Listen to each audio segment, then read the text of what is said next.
Welcome to Detective Night, the chance to help solve serious crime. And viewers have so far led to well over 500 arrests on important cases, a third of them for murder.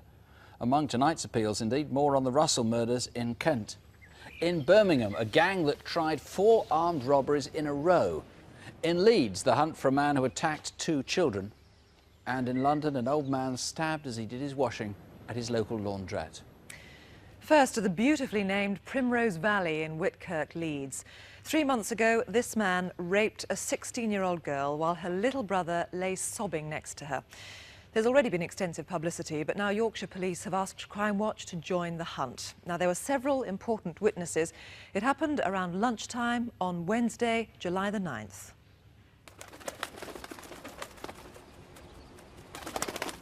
Come on, Tom.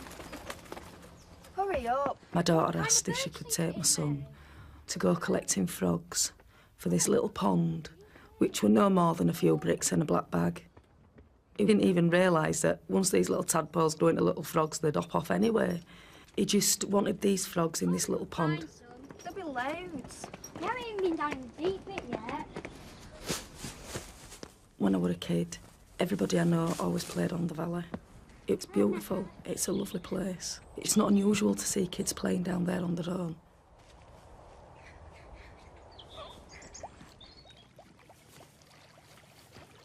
There's loads of tadpoles in here. Show me then. Look, over there. Oh, yeah. Yeah, there's loads. Where's it gone now?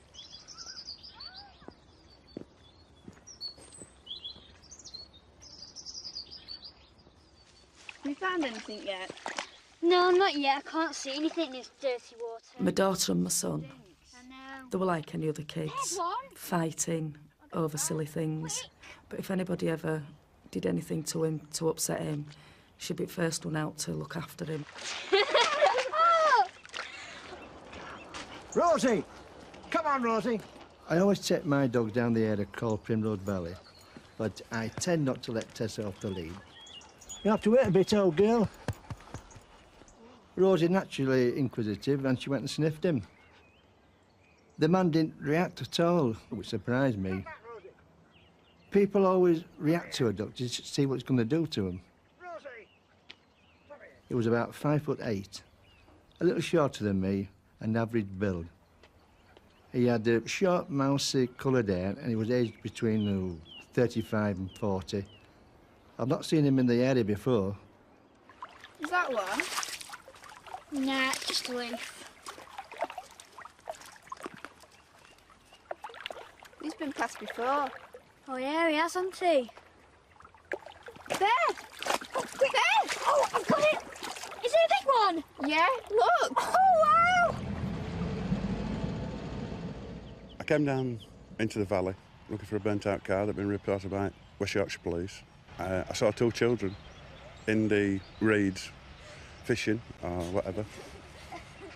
I couldn't see the car, so as I was starting to reverse back, I looked up and I saw someone sat on a post.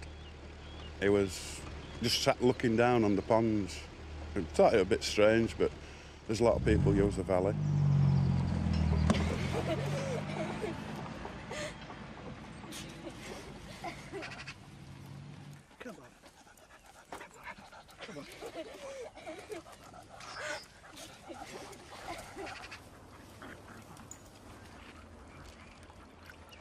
We're off home now, Tom. Come on. Oh, just a few more tadpoles, please. You'd think that your 2 kids on a summer's day could go collecting frog spawn Come on, Tom. Come without something as horrendous happening to them. Have you caught out yet? on. Just a few frogs and toads. Well, we've caught 1 frog and 1 toad. Don't shout her out. Just do as you're told. Do you want me to pull them back? No, just walk. My son thought that this man had this knife at my daughter's throat because he'd taken frogs. He thought it was his fault. He told my little boy to walk in front. And if he didn't do as he was told, he would slit my daughter's throat. My daughter kept saying, "You're not going to hurt us, you're not going to hurt us, don't hurt my little brother." He was sobbing into his hands with his head down. she were actually saying to him, "Don't cry, be quiet, and we'll both be all right." My daughter held on to my little boy's ankles to comfort him while she were getting raped. No little girl of 16 should have to go through what she went through. Nobody. Nobody's kids should have to go through that. They've destroyed her, and quite frankly, they've destroyed me as well, because I'm numb. I ain't got no feelings whatsoever towards this horrible person, because I can't bring myself to call him a man. He needs catching. Philip Revel-Johnson is leading the inquiry. The rape was a bad assault, a frightful assault, but as if that wasn't enough, the legacy of that attack was that the poor girl contracted a sexually transmitted disease, didn't she? How is she and her brother now? Yes, well, as you've seen, it's been a very harrowing experience for them. The disease chlamydia that she contracted, fortunately, was identified quickly, and that's been treated and is now cleared up. However, the mental trauma that they've gone through will take a long, long time we'll stay with them for a long, long time. Recover right. from that. This disease may be a significant point in your appeal. Yes, we feel that the offender might have contacted this from either a partner or an ex-partner, and whilst we appreciate it's a very sensitive area, we would appeal to that person, if they recognise who this is, to contact the police, in confidence or otherwise, because we do urge people to ring in. And you have simple ways of eliminating the person if he isn't the one? Yes, the process is quite easy. It doesn't even involve taking a blood sample. We don't even require people to give statements. Now, we have an e-fit of the man. Describe to us what he was like. Yes, he was a white male. He was in his late 30s to early 40s, about 5'9" tall and medium build. The girl describes that he had muscly arms. She saw his bare chest. She doesn't remember any chest hairs or tattoos. Did he have an accent? Was he a local man, do you think? It was very difficult. They described him as speaking with a posh accent, but they thought that might have been put on. But we believe he's a local man. He was seen in the area on 3 consecutive days by witnesses in the afternoons. Now, what about the weapon that he used? The girl describes a blue Stanley knife, very similar to this one here. This is not, in fact, a Stanley knife. It's made by several different manufacturers. But he was menacing with this, holding the blade to her neck, and which added to the harrowing experience that she had to go through. Absolutely. Now, he was at the site, and he had been there previously, as you said, a couple of days previously. You don't know how he got there, do you? No, there are no sightings of him either entering or leaving the area. The general direction he left was towards Selby Road, but we have no sightings of whether or not he had a vehicle or used public transport, or whether, in fact, he was on foot. Well, thank you very much indeed, Philip Revel-Johnson. Can you piece those elements together? If you were around that day, remember, Wednesday, the 9th of July in Primrose Valley, or if you've any suspicions about anyone, please do call us now. It's a free call here to the studio on 0500 600 600. That's 0500 600 600 for any of our cases tonight. Or you can call Philip Revel-Johnson's colleagues at the Rape Inquiry Team in Leeds. That's a free phone number, 0800 318 001. 0800 318 001. I can tell you a bit about progress from last month. 7 arrests, including one for kidnapping, actual bodily harm and a separate aggravated burglary. Frustratingly, no arrests so far on any of our reconstructions, though all of them still could come up trumps. Most disappointing, though, no firm news yet on the murder of Katerina Koneva, the 12-year-old schoolgirl killed, it seems, for killing's sake in Hammersmith, West London. The response was huge to the programme. 300 viewers called in at the time, more still ringing in now. But 2/3 of the early suspects have now been ruled out. Of course, the remaining third are still being investigated. The armed raid on a DIY superstore in Leicester produced over 200 calls and 120 suspects were put forward. Police have now narrowed those down and are particularly interested in 6 of them. And the inquiry has focused on 10 suspects for the rape of a woman early one July morning in London's Shepherd's Bush. About 180 calls on that one, and they too are still coming in. Detectives are now awaiting the results of forensic tests. Incidentally, several other rape victims found the courage to call in and report crimes that had gone unreported until then. And one similar attack on a woman by a stranger has resulted in an arrest after the Crimewatch reconstruction in July. More than 250 viewers called, naming a total of 120 suspects. And following fingerprint tests, a man has now been charged. And you may remember this. Dear, where'd you keep the cash? It's upstairs. Show me. Come on. As a direct result of calls, a man was arrested, pleaded guilty to a large number of offences and has been sentenced to 9 years. And now, with a video of a very nasty assault, here's newly promoted Chief Superintendent David Hatcher. Obviously, we're not going to show the attack itself, but it was very, very violent and seemingly unprovoked. It happened in Birkenhead town centre at about 1 a.m. 5 weeks ago, on Tuesday, September the 2nd. The youth with the stripy top stopped a middle-aged man in the street and started harassing him. We'll freeze the picture here because what follows is so vicious. It left the victim with serious injuries to the head and face. Who's the man in the distinctive striped and baggy shirt? He's 5'7", medium build with blonde cropped hair. It's a good picture of him, so 0500 600 600 and do please call in and tell us who he is. Or Merseyside Police on 0151 777 2265. That's 0151 777 2266. Now to an incident in which the victim died. 6 weeks ago, Darryl Aby was stabbed in the chest outside a pub in Luton, Bedfordshire. He'd just joined a football team at the Four Horseshoes pub in Park Street.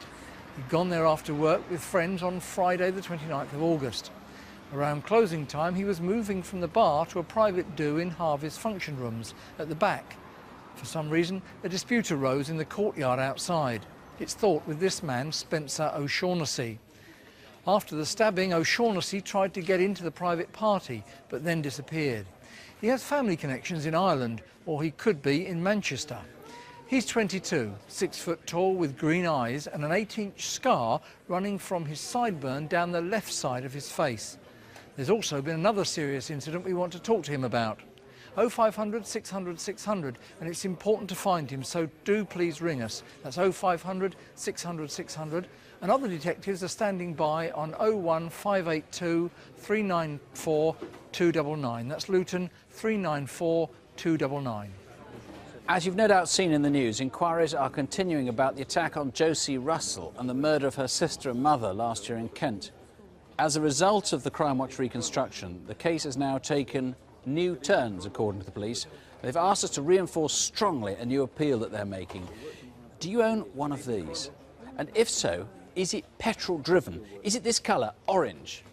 This is a Flymo, but it's a specific type, and if you own an orange petrol-driven Flymo, please do take note of the details. It's a Flymo RL 400, sometimes called a lawn chief.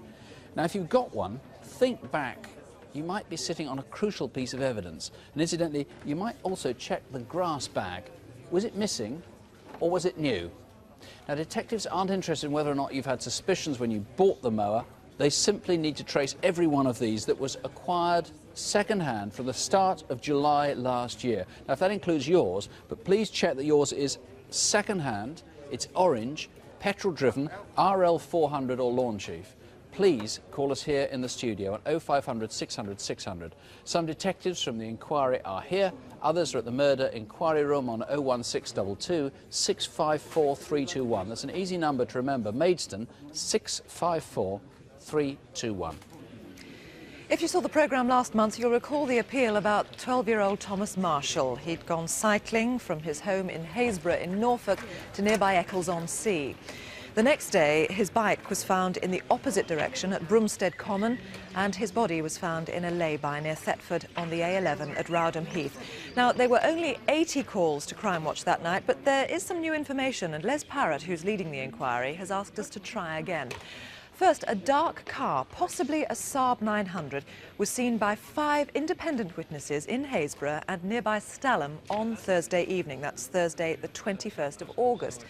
All the sightings were within 2.5 miles of Bromstead Common, where Thomas's bike was found. Now, unusually, the car had a bike lying on the roof without a roof rack. That car has to be eliminated. Was it yours? There's another vehicle police need to illuminate as well, and that's a light blue truck, possibly a Ford Transit. It was also seen in Haysborough on Thursday the 21st around 6:30 in the evening. There was a boy sitting with two other people. Could that have been you? Police have asked us to stress they are solely interested in eliminations and in information about Thomas, nothing else. Do call us, please, 0500 600 600. That's 0500 600 600. The incident room direct is on 01603 768 769. That's Norwich, the code 01603 768 769. Now the search for two incompetent but desperate robbers. As you'll see, there was mounting violence, and unless these two are caught, someone seems likely to get seriously hurt. The events began in Acox Green in Birmingham with a private car sale on Friday, the first day of August. The lads turned up in a burgundy Orion, the Jamaican flag in the back window. He told me his name was Mark. One of his teeth at the top was gold. Nice one. Cheers. The three men and a woman who'd arrived in the burgundy Orion paid £180 in cash for the 1986 Rover 213. It had no valid tax or MOT.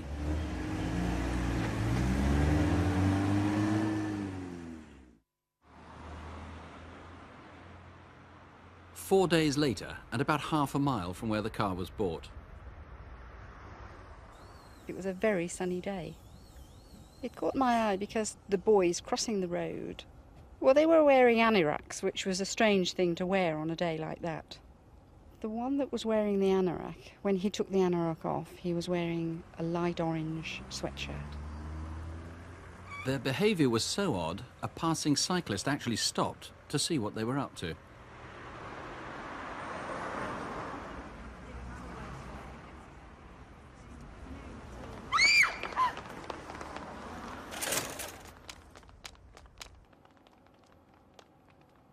They ran very fast towards the car,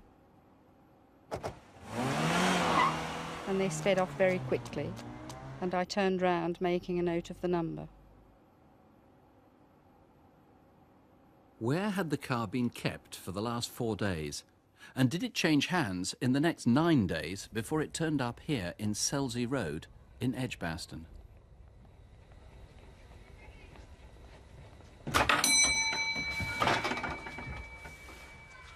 As I was posting a letter, I saw one of the men just inside the door of the post office, which was open.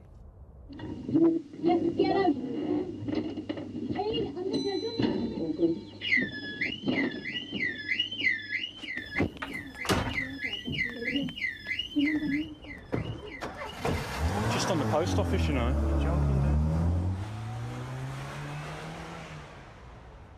In fact, they fled empty-handed. 40 minutes drive away in Grafton Road, West Bromwich. We had this shop for 16 years. I feel that we are providing the service, and the community appreciate the service we're providing. Outside the shop, a resident noticed two men with baggy coats. Curious for such a hot August afternoon.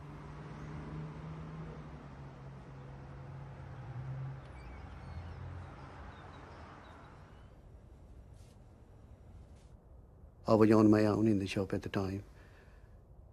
One of the guy was with the gun in his hand and waving his gun about and saying, "I've got a gun," and get on the floor. I didn't thought about gun or fear. I just went to grab him. Get down on the floor! Get down! They hit me with the gun over the head, and turban came off at that instant. When somebody's turban come off, then anger takes over. So I was pushing them, going after them without the turban on. On the right side of the law, I pay all my due to the society. Then why should anybody should come in and dictate me, sort of even willing to kill me or hurt me? Please. Thank you. They just tried to rob me. Wait there. The Rover sped off up Grafton Road and back towards the centre of Birmingham. This new jewellery shop and workshop is in Augusta Street in Hockley. It's now 5:20 in the afternoon. The shop was open for only about a month, you know. I used to work till 9, 10 o'clock. What are you doing? I'm just checking the links. Oh. Look, there's a customer. He just came out to me and pointed the gun to me. Don't move. Get off. Get off the gun. Leave me alone. I tried to hold his gun, but, you know, he snatched from me and pointed to my brother-in-law. Come on, in the back. Hurry up, we ain't got much time. On the floor. I said on the floor, now. Hurry up. I can't do anything because of the gun. My son was really frightened as well. Don't move. Hurry up, we ain't got much time. No, don't take everything. I said don't move. Don't.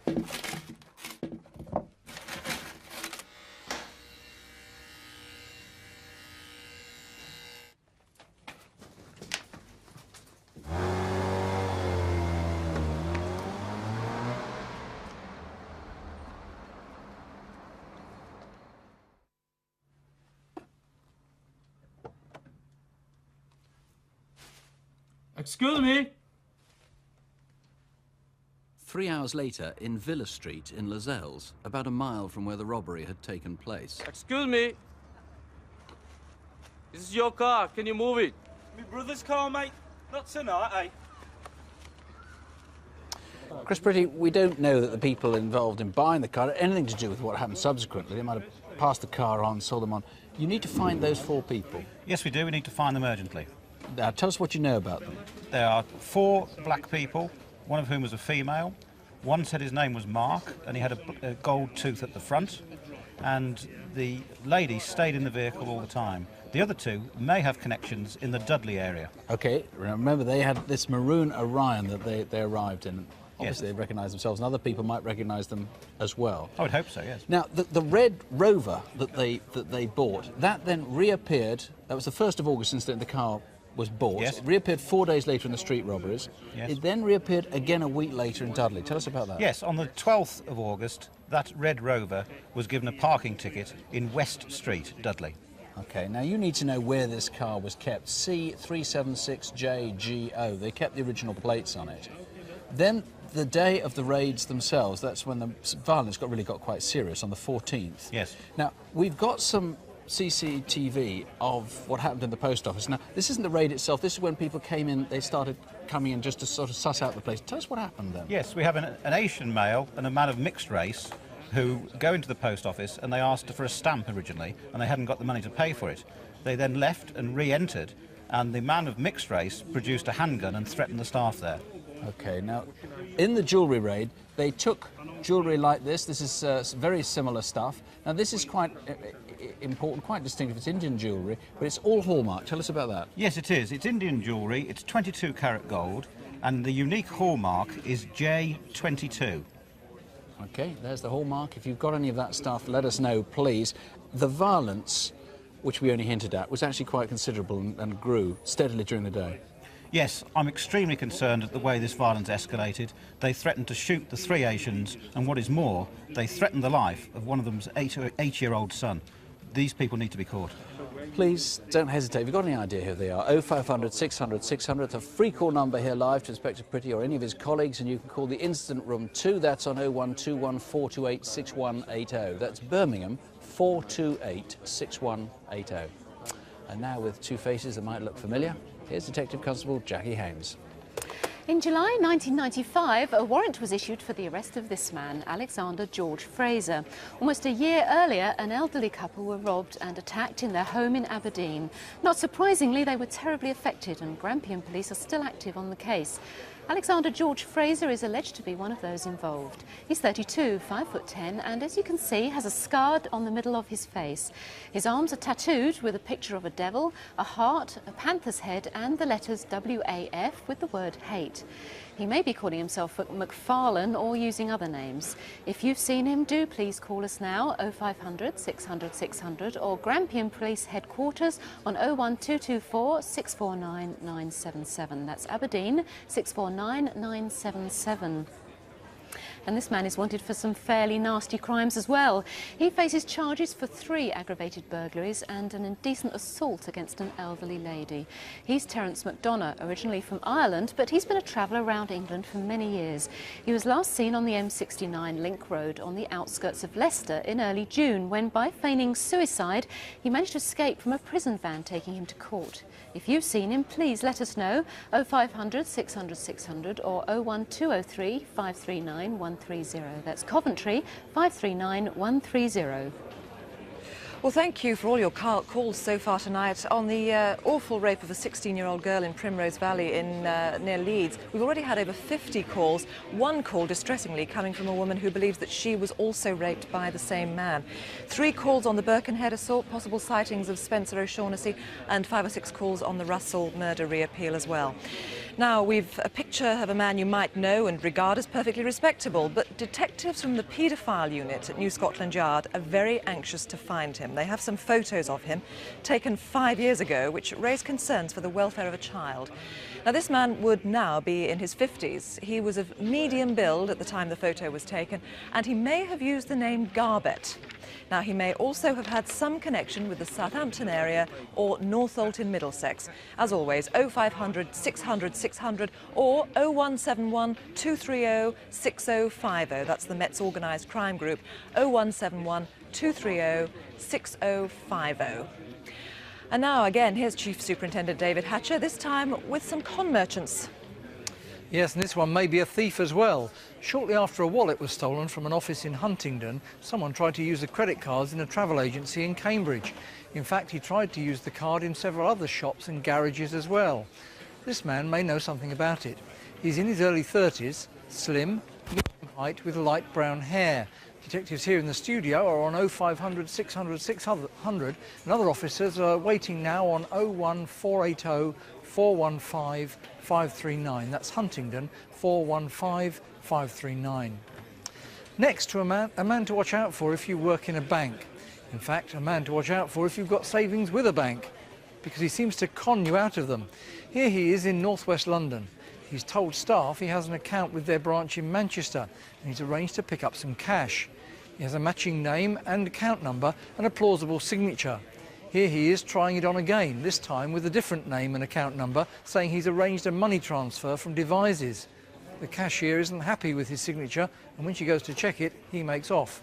Who is he?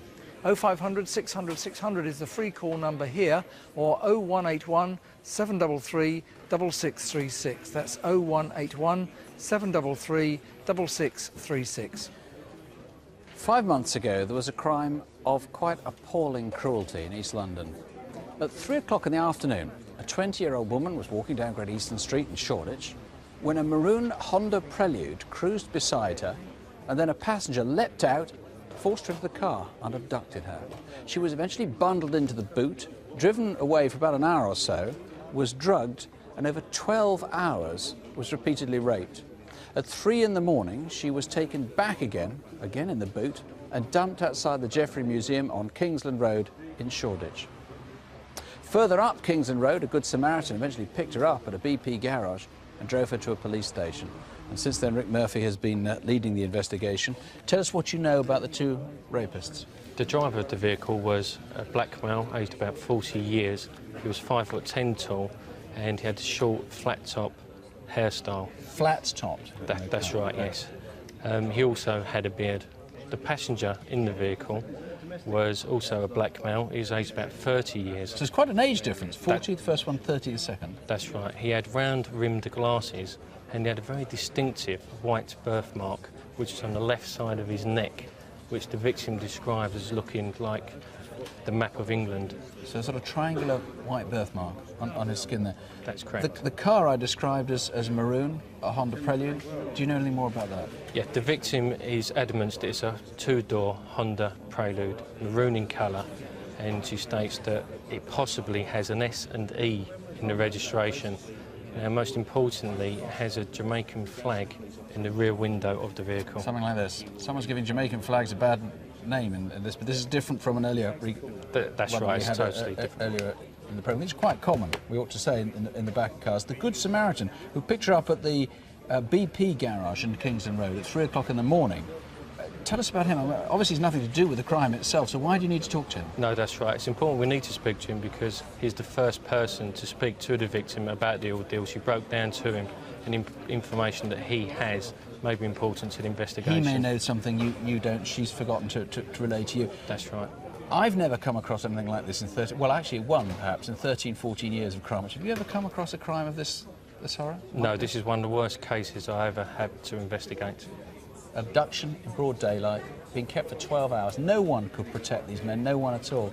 If you've any idea who they are, or if you recognise that car, can piece the bits of the jigsaw together, please call us 0500 600 600. It's a free call, costs you nothing, 0500 600 600, or you can call the incident room on 0171 275 3633. That's 0171 275 3633.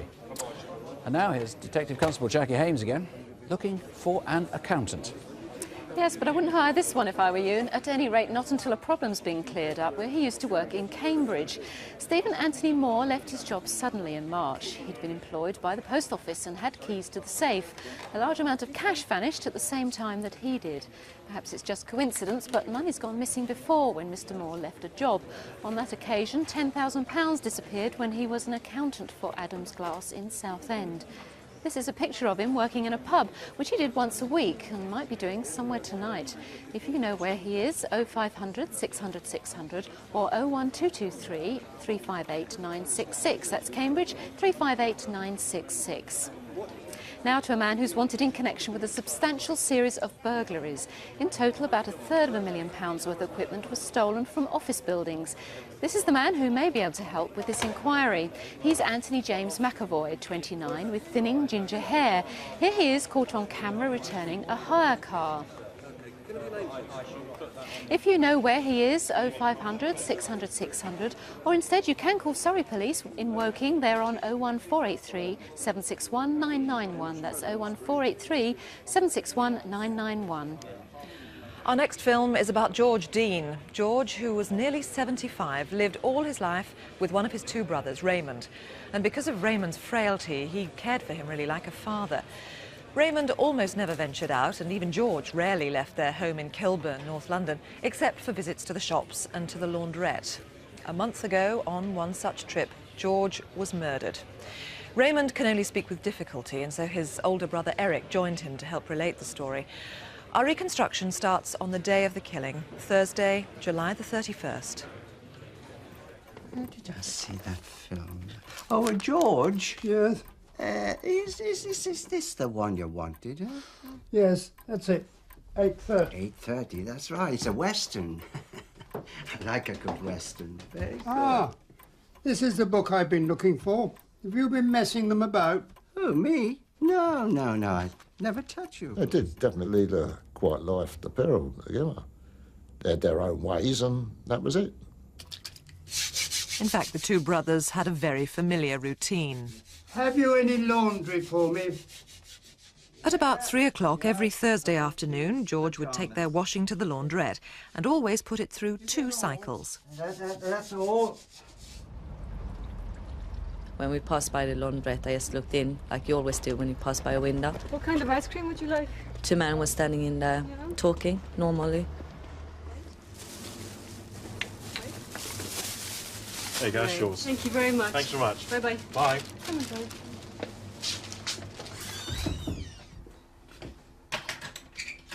I started cooking dinner about 3 o'clock, 3:15. Can you go? When I passed through the door, the 2 men were standing talking. The younger man was leaning quite relaxed against the washing machine and didn't really take any notice because I thought they were friends or know each other. Hello? Hello, Mom? Hi, it's me. How are you? Yeah? Nice, calm voices like father and son having a talk, or a nephew. Like, yeah, a close friend.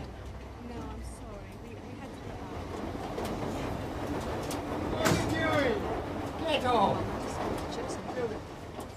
The 2 men on the floor, the younger one on top and the older one on the floor.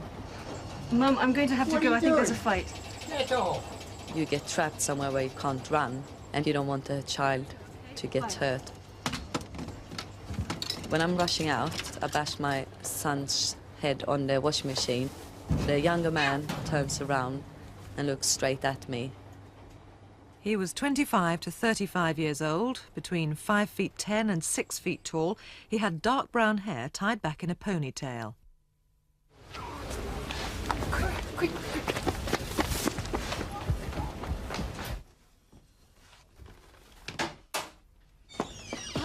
There's a fight in the launderette. So I thought I could go and stop a fight. So I walked to the launderette to find out what was happening.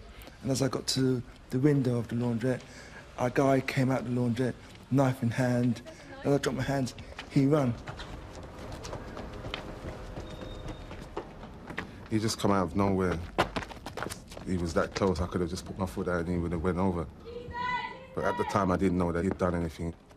Saw a guy lying on the floor, ran back into the shop to find the police.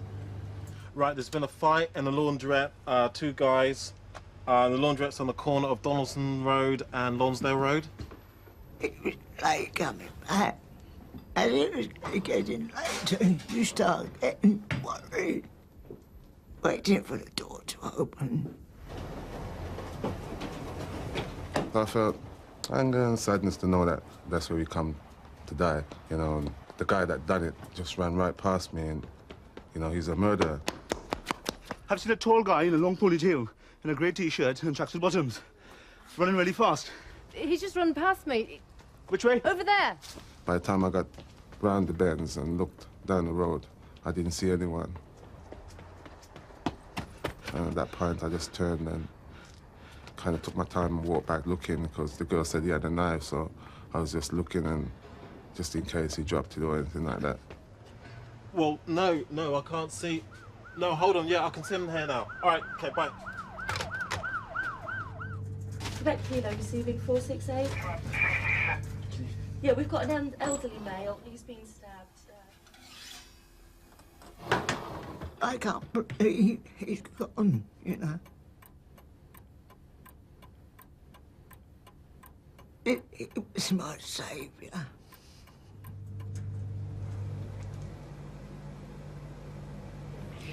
Well, Chris Watt, you believe there was no motive, no theft involved at all, a brutal killing of a defenceless old man, really. Now, you're appealing for a number of witnesses, I know. Crucially, the lady that was seen in that reconstruction with the small child, you haven't managed to trace her, have you? No, I haven't at the present time. The route the attacker took was to run down Esmond Road and past this lady, and then into Charteris Road, where he disappears. What I need to do is to trace this woman for her to be able to give me additional information. As to where he went after that. That's right. She's described as being about 5'6" tall, fairish blonde hair, wearing a dark long coat, and she had a small child with her, probably 4 or 5 years old, and perhaps a little girl. Well, hopefully she will know who she is. Hopefully, and she will Tonight. contact the incident room if possible. Now remind us again what the attacker looked like. The attacker was a white man, and some witnesses describing as having a Mediterranean appearance. He is between 5'10" and 6 foot tall, and has a distinctive brown hair in a ponytail, swept back behind his head. He also was wearing a grey T-shirt and grey jogging bottoms. What do you know about the knife that he was carrying? I have no full description of the knife. Certainly the knife was over 3 inches long. Now, he would have had blood on him, surely. It is believed he had blood on the knife and on his hand. He may well have had it on his clothing, and he may well have gone home that night, changed his clothing, changed his appearance. He may even have cut his ponytail off. Somebody may well have seen that and now remembers it. Do you think he was local? It was a day that was raining. Thursday the 31st of July had heavy rain that day, and witnesses describe him as being dry. Now, where did he go to in that time between midday and the time of the attack? So he didn't have a raincoat. He might have been staying with someone perhaps nearby. He may have been staying. He may even have been visiting. Any other witnesses you're appealing to? Anybody who was in the area on that day and who may have seen this man or who visited the launderette. Chris Watt, thank you very much indeed. Can you piece all those elements together? It's a tragic and, as we said, apparently a motiveless crime, the killing of an elderly gentleman who appeared to have no enemies in the world. If you think you can help us, please call us here, 0500 600 600, or the Metropolitan Police on 0181 358 1751. That's 0181 358 1751. 3 weeks ago, Elizabeth Baxter, a 77-year-old, was found murdered in her bedroom in Plaistow in East London. There seems to have been a sexual motive in the attack on her. Police are now very anxious indeed to trace this man, Stephen Hector. He's 42, he is medium height, slim build, bald, but with short hair at the sides. Often he wears a silver stud and a ring in his left ear, and he has an East London accent. Until very recently, he lived in Milton Keynes, but we know he's visited Northampton since then, and he has connections in Teesside. But where is he tonight? Detectives say he could be pretty dangerous, so don't approach him. 0500 600 600, that's 0500 600 600, or call 0181 345 4356. That's the Edmonton Incident Room, 0181 345 4356. Finally tonight to Operation Tornado, a whirlwind of police activity to try to stop a one-man crime spree. Over the last year, a man has been holding up building society cashiers at gunpoint in a wide sweep from North Wales into the West Midlands. On one occasion, he threatened to open fire on people. Here, a witness with an artist is creating an impression of him, and as you can see, he's balding, he's in his 50s, and he's pretty distinctive. Fairly short and fat. He might, though, look fatter than he really is because he seems to wear a lot of outer clothing. He also has a fondness for different hats and glasses, but someone must know who he is. Maybe he bought something from your shop and put it in a plastic bag before one of the robberies. That's where he kept the gun, in that bag. Do tell us who he is, 0500 600 600, or call Staffordshire Police on 01785 232 585. That's Stafford 232 585. Very briefly, let me tell you a little bit about the Primrose Valley rape and the attack there. 90 calls so far. Some actually look quite promising. 2 names have been put forward on the Birkenhead assault. About 10 people so far have rung in, say they've got second-hand lawnmowers just like the ones sought in the Russell case. There's a great deal more. We'll tell you later on. And that's all for this month. But before we go, just to recap, here's a quick look at some of the faces we've shown tonight. This man, top left, is wanted for assault. Who is he? Next to him, Spencer O'Shaughnessy, wanted for murder. Where is he? Or these two, Alexandra Fraser, bottom left, and Terence McDonough, wanted for robbery and assault. Please help find them tonight. Our lines are open here until midnight, and you'll see other numbers in a moment. They're also listed, by the way, on CFAX on page 621. And if you're on the internet, you can email us at Crimewatch UK at the BBC. That's cwuk@bbc.co.uk. And if you've any information on a crime we haven't covered, try Crime Stoppers, 0800 555 111. We're back with Crimewatch Update at 11:40, 20 to 12, and we hope to have more, as I say, to tell you then. And we'll be back with a full set of new appeals next month, Tuesday, November the 11th. Meanwhile, in case you haven't seen them, here are official figures issued by the police, and they show convincingly crime peaked about 5 years ago and really is now progressively starting to decline. So don't have nightmares. Sleep well. Good night. Good night.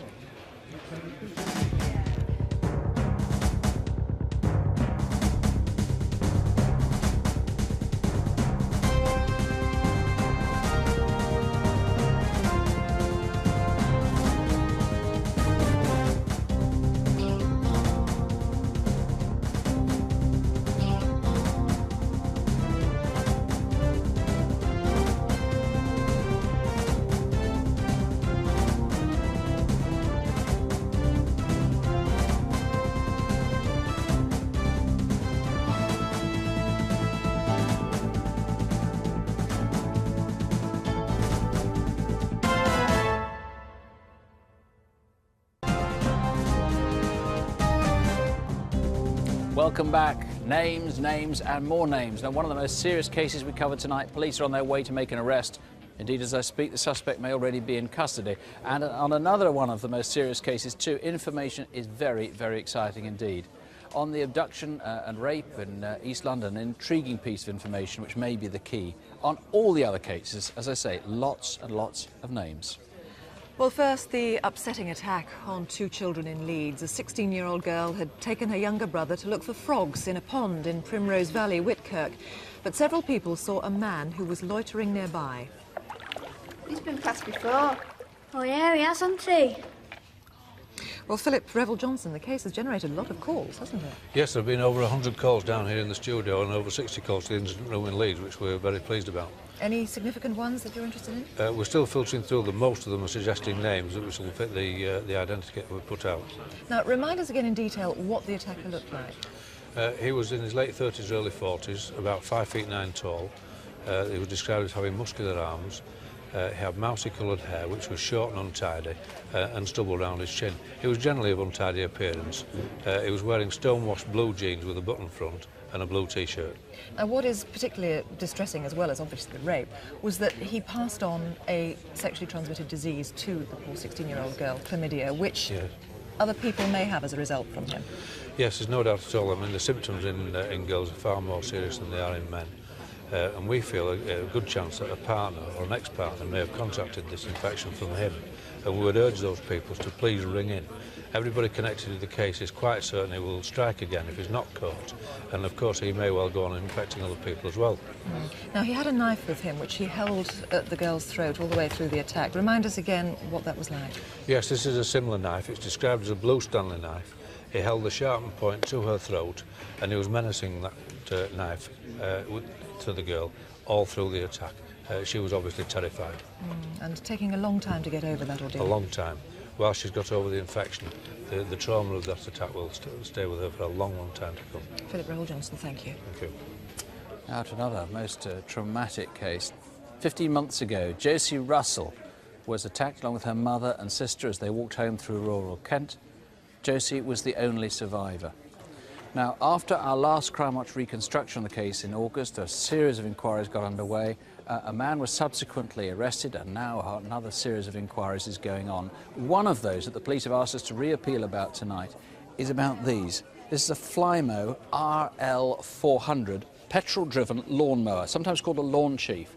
If you bought one of these second-hand since last July, the police are desperate to talk to you, particularly if you live in the southeast of England, but frankly anywhere at all. We've had about 40, I think nearly 50 calls so far. I haven't got the final tally, but only about half a dozen have come from the southeast of England. If since last July you bought second-hand one of these, a lawn chief, a Flymo RL400, petrol-driven, orange, particularly if it had a new or missing grass bag at the back, please call us now, 0500 600 600. That's live here to the studio, free call 0500 600 600. Well, first that Birkenhead assault on a middle-aged man at the beginning of September. We've had 9 calls on that particular case. 4 names have been given, and one of those names is already talking to the police now. In Huntingdon, that deception, 15 calls with 5 names. Several calls have come from police officers, and some of those calls all relate to the same area, so that's looking very promising indeed. Finchley deception, 10 calls there. Again, 4 names have been given. And then that Hampshire indecency, where we're seeking a man in connection with photographs. 26 calls, a very promising result. The officers here are extremely keen on that result, and they still want more. So if you think you recognise him, please do still call in. Then finally, Operation Tornado, that's the man sought in connection with armed robberies in the Midlands and the North West. Well, we've had 4 calls there and 2 names, so please keep calling if you can help. We've had so far 64 calls on the clutch of crimes around Birmingham that escalated in early August from a handbag snatch to a one-day spree of armed robberies. Now, those 2 men were running to a Red Rover, which was the key to this inquiry. That had been bought on the 1st of August in the Birmingham area by 4 people arriving in an Orion. They were obviously anxious to find those 2, another 2 who committed much more serious crimes later, and the people who bought the car. Now, what have you got? Yes, we need some more specific names. We've had a lot of calls giving descriptions of people with gold teeth. Because one of the guys who bought the car, yes, his name is Mark, had a gold front tooth. What I need is something a bit more specific, so we can nail this violent people. I must say, about 10 minutes ago, you were really, in truth, a bit disappointed. A lot of people trying to help, but you hadn't got much. You've now got some names have come into the system. There are a couple of names that have been put forward that are now being researched by our intelligence cell. Are these people who committed the crimes or people who bought the car? These are the people who committed the crimes. OK. Now, you still need the people who turned up in that burgundy Orion and bought the Rover on the 1st of August. Second-hand Rover, paid about 180 quid for it. And we need any sightings of the vehicle between the 1st and the 14th of August. OK, that's C 376 JGO, the Red Rover. Okay, this jewellery was stolen in a rather violent raid where a gun was produced. It's Indian, 22 carat. Tell us about this. It's got a special hallmark to it. Yes, it has. The hallmark is J22. Please give us a ring if you've seen any of that jewellery or bought it under suspicious circumstances. J22 is the hallmark. OK, and I think some people have rung about that. Just remind us again about the violence that was used in that raid. The 2 people threatened to kill the 3 Asian males in the shop, and what is even worse, they threatened to kill the 8-year-old lad who was in there with them. The man was hit over the head quite badly. If you know anything about this, please do give us a call. Jill. We made another appeal tonight on the murder of Thomas Marshall, the 12-year-old boy who was killed in Norfolk. He went out cycling from his home in Haysborough on August the 21st. He was supposedly going to a friend in Eccles-on-Sea. He didn't arrive. His bike was found in Bromstead Common. His body was found the following day, August the 22nd, in a lay-by just near the just off the A11 near Thetford. Now, we made a special appeal tonight for 2 vehicles. We wanted to know more about a dark-coloured car, possibly a Saab 900. Now, that was seen in the area of Bromstead Common with a bike on the roof, but no roof rack. Now, we've had a couple of interesting calls there. One particular person rang in to say that they had also seen this car. Regarding the other vehicle, well, that was a light-coloured, light blue truck or a van, possibly a Ford Transit. Again, one very significant call on that. Just to remind you, that was seen around 6:30 on the evening that Thomas went missing, and it was seen with 2 people and a boy sitting inside. So do please keep those calls coming in. Well, we had names for this next group of faces, but we just needed to know where they were. Firstly, Spencer O'Shaughnessy. We'd like to speak to him regarding a stabbing 6 weeks ago in Luton, Bedfordshire. 25 people have called in, and including several recent sightings in Manchester, so that fits in with what the officers knew. And next, Alexander George Fraser. Officers in Aberdeen want to speak to him regarding an attack on an elderly couple back in '94. 15 calls, one particularly promising, and it's in fact being followed up right now, so maybe good news on this one next month. Next, I ask you to find Terence McDonough. He escaped from a prison van in June. We've had 5 callers, one good lead, but still call if you think you can help with this case. Next, we had Anthony James McAvoy. Want to speak to him regarding a third of £1 million worth of burglaries. We've only had 2 calls, although one looks reasonably promising. Still call if you know where he is.